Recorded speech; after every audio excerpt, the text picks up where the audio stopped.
मध्य प्रदेश में चुनावी साल के दौरान हड़ताल ही हड़ताल नजर आ रही है। अब राशन विक्रेता हड़ताल पर चले गए हैं, जिसकी वजह से सरकारी राशन की वितरण प्रणाली चरमरा गई है। राशन विक्रेता 3 दिन की हड़ताल पर है, जिसकी वजह से प्रदेश की करीब 26,000 राशन दुकानें बंद हैं और करीब 5 करोड़ हितग्राहियों पर इसका असर पड़ रहा है। मध्य प्रदेश में चुनावी साल में हड़ताल पर हड़ताल।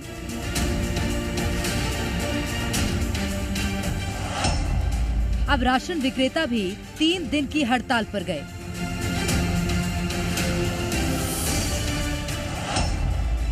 छब्बीस 26,000 पीडीएस की दुकान बंद।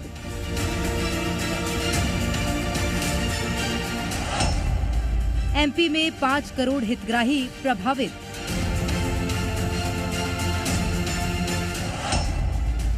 हड़ताल के हट से मांगे मनवाने की कोशिश। ये ताले सरकारी राशन की दुकानों पर लटके हुए हैं, क्योंकि राशन विक्रेता अपनी मांगों को लेकर 3 दिन की हड़ताल पर चले गए। मध्य प्रदेश में चुनावी साल है, इसी वजह से लगातार हड़तालों का दौर चल रहा है और हर कोई हड़ताल की हट से मांगे मनवाने की कोशिश कर रहा है। मुख्य जो हमारी मांगे हैं वो है, तो हमारा न्यूनतम मानदेय जो है वो निर्धारित किया जाए और पीएमजेकेवाई की जो योजना चल रही थी वो सुचारू रूप से संचालित की जाए। वेतन के संबंध में, कुछ कमीशन के संबंध में सब मांगे हैं, ये जो शासन से निवेदन किया गया है। 13 सूत्रीय मांगों को लेकर सरकारी राशन विक्रेता हड़ताल कर रहे हैं। विक्रेता कमीशन बढ़ाने, पुराने कमीशन के भुगतान, सेल्समैन संगठन बनाने की मांग कर रहे हैं। साथ ही हर महीने 50,000 की आय गारंटी भी मांग रहे हैं। इसके अलावा पुरानी PAGKY योजना लागू हो, इसकी भी मांग की जा रही है। मध्य प्रदेश में राशन की 26,457 दुकान बंद हैं, जिसका सीधा असर गरीबों पर पड़ रहा है और करीब 5 करोड़ हितग्राही प्रभावित हैं। वहीं हड़ताल की वजह से 7 फरवरी को होने वाले अन्न उत्सव की तारीख भी आगे बढ़ा दी गई है। अब 10, 11 और 13 फरवरी को अन्न उत्सव मनाया जाएगा। कब तक ये हड़ताल और जारी रहेगा, आगे की क्या रणनीति है, इस पर भी बात करेंगे। क्या प्रमुख मांगे हैं आप लोगों की? हमारा जो कमीशन है वो बढ़ा जाए। कमीशन बढ़ाया जाए। कमीशन पहले भी बढ़ाया गया था, वो भी नहीं दी गई थी। वो नहीं दिया गया अभी तक। उसको भी ऐड ऑन करके मांग रहे हैं आप लोग कि जो नहीं दिया गया है कमीशन वो भी दिया जाए। वो तो दिया ही जाए। जो नहीं दिया गया है, बोलने के बाद जो नहीं दिया गया वो तो करा ही जाए। वहीं हड़ताल की वजह से हितग्राही को राशन की दुकानों से निराश होकर लौटना पड़ रहा है और बाजार से ज्यादा मूल्य पर राशन की खरीदारी करने को मजबूर हैं। अनाज देना था, कम से कम 4-6 लोग को तो देना था, पर ये बंद है आज। और इनका पहले भी ऐसा ही सिस्टम है, इनकी इच्छा होती जब खुलता है, जब इच्छा होती जब बंद कर देते। अगले 3 दिनों तक लोगों को इसी परेशानी का सामना करना पड़ेगा। अगले 3 दिनों तक लोगों को इसी तरह परेशानी का सामना करना पड़ेगा और उन्हें राशन नहीं मिल पाएगा, क्योंकि 3 दिनों तक राशन दुकानदार अपनी मांगों को लेकर हड़ताल पर हैं। हड़ताल की वजह से हितग्राही प्रभावित हैं, वहीं सरकार के लिए भी ये परेशानी खड़ी कर सकते हैं, क्योंकि चुनावी साल में हड़ताल का बवाल देखने को मिल रहा है और सरकार पर हड़ताल का दबाव बनाकर मांगे मनवाने की कोशिश की जा रही है। ब्यूरो रिपोर्ट, जी मीडिया। आकाश द्विवेदी, जी मीडिया संवाददाता, इस वक्त इस बड़ी खबर पर हमारे साथ जुड़ रहे हैं। सीधा हम उनके पास चलते हैं। आकाश, एक तरफ डॉक्टर्स की हड़ताल की सुगबुगाहट है, दूसरी तरफ राशन वितरणकर्ता हड़ताल पर चले गए हैं।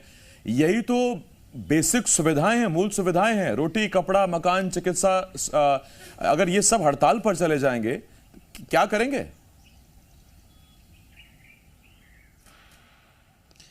मुश्किलें बढ़ रही हैं आसिफ, निश्चित तौर पर, क्योंकि ये हड़ताल का दौर खत्म होने का नाम नहीं ले रहा है। हर वर्ग हड़ताल पर जा रहा है और इससे आम लोगों की मुश्किलें बढ़ रही हैं। लैब टेक्नीशियंस पहले से हड़ताल पर हैं, पैथोलॉजी से जुड़ी हुई सेवाएं प्रभावित हो रही हैं।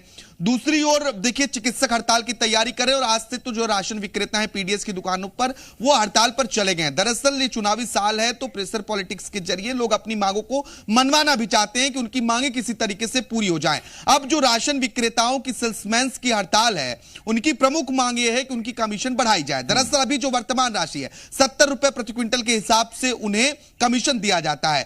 बीते साल यानी कि अप्रैल 2022 में यह राशि बढ़ाकर 90 रुपए प्रति क्विंटल की गई। लेकिन अब तक उस कमीशन की राशि इन्हें नहीं मिली, जिस बात से सेल्समैन नाराज हैं और अब और कमीशन बढ़ाए जाने की मांग की जा रही है। एक तो पुरानी जो कमीशन की राशि बढ़ाई गई वो मिली नहीं, दूसरा और बढ़ाए जाने की मांग है और यह तय किया जाए कि इनकी जो मासिक आय है वो 50,000 रुपए तक हो।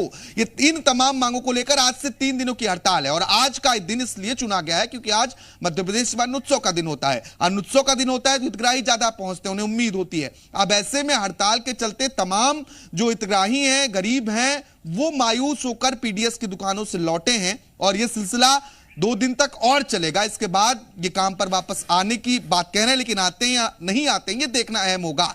हालांकि जो अलग अलग वर्ग है वो अपनी बातों को, अपनी मांगों को मनवाने की हर तरीके से कोशिश कर रहा है, लेकिन कई बार जो अलग अलग संगठनों के बीच बातचीत है वो सरकार से नहीं बन पा रही, जिसके चलते लंबे वक्त तक यह हड़ताल का सिलसिला चलता है। अब राशन विक्रेताओं की हड़ताल कब तक चलती है, इनके मांगों पर क्या विचार किया जाता है, यह देखना अहम होगा। आकाश, एक बहुत पुरानी बहस का विषय रहा है, सरकारें, राजनीतिक दल चुनावी साल में की जाने वाली इन हड़तालों को अवसरवाद कहते रहे हैं, लेकिन आम आदमी कहता है कि 4 साल तो आप सुनेंगे नहीं, तो कम से कम चुनावी साल में ही अगर किसी वर्ग का कुछ इस हड़ताल से भला हो तो उसी उम्मीद में शायद फिर वो हड़ताल करने लगते हैं और फिर ये हड़ताल का एकदम सीजन आता है और चुनावी साल में आम आदमी बेहाल हो जाता है। निश्चित तौर पर और इस अवसर की तलाश भी रहती है कि उनकी मांगों को कैसे माना जाए, क्योंकि ऐसे वक्त में विपक्ष का साथ मिलता है, दबाव बनता है, तो उम्मीद ये होती है कि उनकी मांगें पूरी हो जाएंगी। लेकिन इन मांगों के बीच और सरकार से बातचीत नहीं हो पाती है, उसकी वजह से परेशान कौन हो रहा है? अहम विषय यह है, परेशान आम जनता को होना पड़ रहा है, जिस बात का आपने जिक्र किया। लोग तो यही कहेंगे कि 4 साल तक, 5 साल तक जो भी आपका कार्यकाल रहा उस दौरान क्या किया गया। तो ऐसे में जब ये चुनावी साल आता है तो अमूमन हम ऐसी तस्वीरें देखते हैं और वो तस्वीरें मध्य प्रदेश में अब लगातार देखने को मिल रही हैं। अलग अलग जो वर्ग हैं वो लगातार हड़ताल कर रहे हैं और अपनी बातों को, अपनी मांगों को मनवाने की कोशिश कर रहे हैं। कई बार ये बातचीत बन जा रही है, लेकिन कई बार बातचीत नहीं बन रही है। अब लैब टेक्नीशियंस की हड़ताल को अगर आसिफ देखा जाए तो एक लंबा वक्त बीत चुका है और अब तक कोई बातचीत नहीं हुई है। पैथोलॉजी से जितने जुड़े हुए काम हैं सरकारी अस्पतालों में, जो प्राइवेट टेंडर के अलावा हैं, वो प्रभावित हो रहे हैं। परेशान इसमें आम लोगों को होना पड़ रहा है। तो सवाल यही है कि आखिर इन लोगों की मांगों पर विचार कब होगा और ये हड़ताल इसी समय क्यों? बहुत धन्यवाद आपका आकाश इस तमाम जानकारी के लिए।